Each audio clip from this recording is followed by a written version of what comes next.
आखिरकार माता सती ने अपने आप को अग्नि में क्यों की थी भस्म। नमस्कार दोस्तों, स्वागत है आप सभी का मेरे इस नए वीडियो में। तो पूरी सच्चाई जानने के लिए देखते रहिए इस वीडियो को। चलिए टाइम न वेस्ट करते हुए वीडियो को शुरू करते हैं।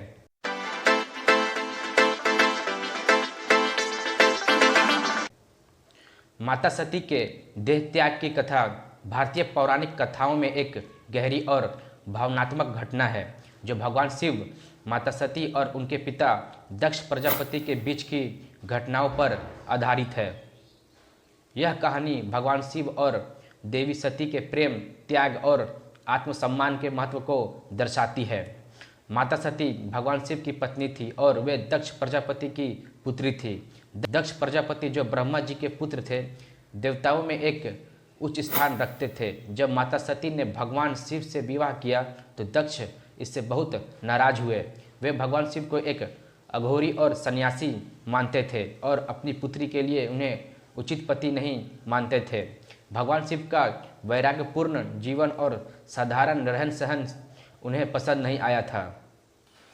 कुछ समय बाद दक्ष ने एक भव्य यज्ञ का आयोजन किया और उसमें सभी देवी देवताओं को आमंत्रित किया, लेकिन भगवान शिव और माता सती को आमंत्रित नहीं किया।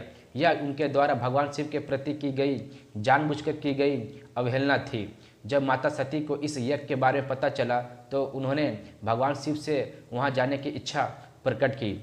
भगवान शिव ने उन्हें समझाया कि बिना निमंत्रण के वहां जाना उचित नहीं है, क्योंकि उनका जाना अपमानजनक हो सकता है। लेकिन माता सती अपने पिता के घर जाने के लिए अति उत्सुक थी, इसलिए उन्होंने भगवान शिव के सुझाव को नज़रअंदाज कर दिया और बिना निमंत्रण के यज्ञ में चली गई। यह स्थान पर पहुंचने के बाद माता सती ने देखा कि उनका और भगवान शिव का अपमान हो रहा है। उनके पिता दक्ष ने भगवान शिव के बारे में अत्यंत अपमानजनक बातें की, उन्हें अयोग्य और असभ्य कहकर उनका निरादर किया। सती ने अपने पिता से कहा कि भगवान शिव स्वयं सृष्टि के आदिदेव है और उनका अपमान करना एक महापाप है। लेकिन दक्ष ने सती की बातें को अनसुना कर दिया और भगवान शिव के प्रति अपनी नकारात्मकता को व्यक्त करना जारी रखा। अपने पति भगवान शिव के प्रति हुए अपमान को देखकर सती की सहन शक्ति समाप्त हो गई।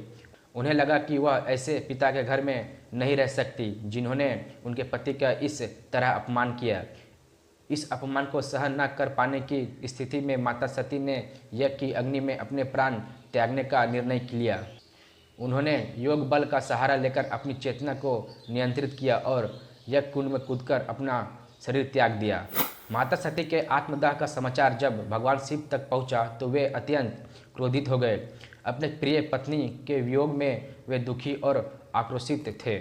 इस क्रोध में उन्होंने अपनी जटाओं से वीरभद्र और भद्रकाली नामक गणों को उत्पन्न किया और उन्हें आदेश दिया कि वे दक्ष के यज्ञ को नष्ट कर दें। वीरभद्र और भद्रकाली ने दक्ष के यज्ञ को तहस नहस कर दिया और दक्ष का सिर काट दिया। भगवान शंकर के इस क्रोध से सृष्टि में विकार उत्पन्न हो गया और सभी देवताओं ने उन्हें शांत करने की प्रार्थना करने लगे। दक्ष के यज्ञ की तबाही के बाद भगवान शिव ने उनकी करुणा के कारण उन्हें जीवन दान दिया और एक बकरे का सिर लगाकर उनका पुनः जीवन दिया। यह घटना दक्ष के लिए एक महत्वपूर्ण सबक थी, जिसने उन्हें भगवान शिव के प्रति श्रद्धा और भक्ति की अनुभूति दी। माता सती के वियोग में भगवान शिव ने उनके मृत शरीर को कंधे पर उठाकर तांडव नृत्य करना शुरू कर दिए। उनका यह तांडव इतना उग्र था कि इससे ब्रह्मांड में विनाश का खतरा उत्पन्न हो गया। भगवान विष्णु ने सृष्टि को विनाश से बचाने के लिए सुदर्शन चक्र का उपयोग किया और सती के शरीर को टुकड़ों में विभाजित कर दिया। सती का शरीर जहाँ जहाँ गिरा वहाँ वहाँ शक्तिपीठों की स्थापना हुई। इन शक्तिपीठों का सनातन धर्म में अत्यधिक महत्व है और वे देवी शक्ति के विभिन्न रूपों की पूजा के केंद्र बन चुका है। माता सती के शरीर त्यागने के बाद उनका पुनर्जन्म पार्वती के रूप में हुआ। पार्वती का जन्म हिमालय के राजा हिमवान और माता मैना के घर हुआ। इस जन्म में भी पार्वती ने भगवान शिव को पति रूप में पाने के लिए कठोर तपस्या की और अंततः उनका विवाह महादेव से हुआ। पार्वती और भगवान शिव का यह पुनर्मिलन उनकी अटूट प्रेम और भक्ति का प्रतीक बन गया। माता सती के देह त्याग की यह स्टोरी गहरे आत्मसम्मान, प्रेम और भक्ति का प्रतीक है। यह कहानी दर्शाती है कि सच्चे प्रेम और सम्मान के लिए व्यक्ति को सबसे बड़े बलिदान के लिए भी तैयार रहना चाहिए। सती का त्याग हमें यह सिखाता है कि जब अपमान की सीमा पार हो जाती है तब आत्मसम्मान की रक्षा के लिए कठोर निर्णय लेना आवश्यक हो जाता है।